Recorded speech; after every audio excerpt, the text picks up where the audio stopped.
Good morning mga kapatid, for today's video nga po pala, ay ginawa nga po pala namin ang Miss Gay Balungo 2024 ng kinanap sa Municipality Covered Court ng Kalumpit, Bulacan. Ayan nga po pala yung mga ipamimigay namin mamaya para sa mga hurado at sa kooronahang kauna-unahang Miss Gay Balungo 2024. Maraming salamat nga po pala sa lahat ng judges at higit sa lahat sa sumuporta sa aming programa. Ay nga po pala aming sound system, pinakain na namin sila para tuloy-tuloy ang aming programa. O tinan nyo kabugang kanalabasan na pinagpuyatan namin stage. Talaga nga na basta sama-sama, tulong-tulong, walang imposible, lahat posible. At eto nga po pala yung 13 lovely candidates na sasali sa kauna-unahang Miss Gay Balungo 2024. Maraming salamat po sa kanilang mga makeup artists at higit sa lahat sa kanilang handlers upang sagana maging matagumpay ang aming proyekto. Maraming salamat na po pala sa inyo. At pagdating nga naman nga din po pala dyan yung ibang mga horado, tingnan mo naman talaga nga naman napakadami ng mga tao talaga naman ready na ang Miss Gay Balungo 2024. Maraming salamat po sa mga horado upang sagana malaman natin sino ang una ko koronaha Miss Gay Balungo 2024. Kinakausap na nga po pala sila dyan ng unprecedented. At ito na nga nag-start na nga para sa unang segment ang national costume.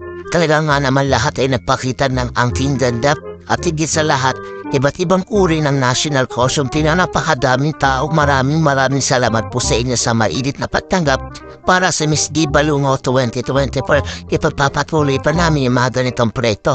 At ito na nga ang kanilang mga casual wear. Talaga nga naman napakaganda at napakagagaling nila. May mga transition pa silang ginagawa din. O diba, napakabongga ng kanyang casual wear. Talaga nga naman todo effort at lahat. Kaya maraming salamat po sa lahat ng sumuporta at tumulong upang maging matagumpay ang aming proyekto. Nagkaroon man ng konting abira pero kasama talaga sa show yun. The show must go on, sabi nga nila. Kaya maraming salamat po sa lahat ng tumulong upang maging matagumpay ang aming proyekto. Darating sa aming President, Pres. Aaron, at syempre sa aming Vice President, RB Shera, at syempre sa aming Konsihal, Cos Jerome Canopin. O tingnan no, ang dami talagang transition na nagaganap dito. Talaga nga naman, bonggang ang kanilang casual at wala talagang gusto magpatalo. Congratulations na po pala sa lahat ng nanalo dito. Talaga nga naman ipagpapatuloy pa namin ang napakaganda tigil sa lahat successful event namin. Nagkaroon man ng abiyata pero alam namin dahil yun ang dahilan upang sa next event namin ay mas talo pa namin galingan. At dumako lang ata sa swimwear competition o bongga ang kanyang swimmer sa color red na swimsuit. Talaga nga naman todo kabog ang lahat ng candidate at napakaganda nilang lahat.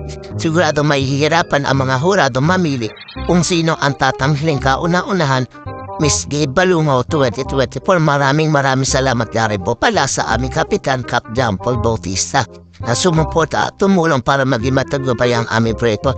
At sa lahat ng nag-sponsor, maraming salamat sa inyo.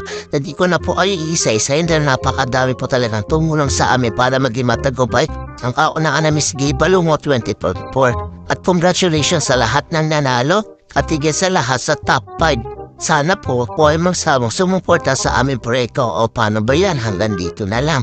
Paalam sa uulitin mga kapatid.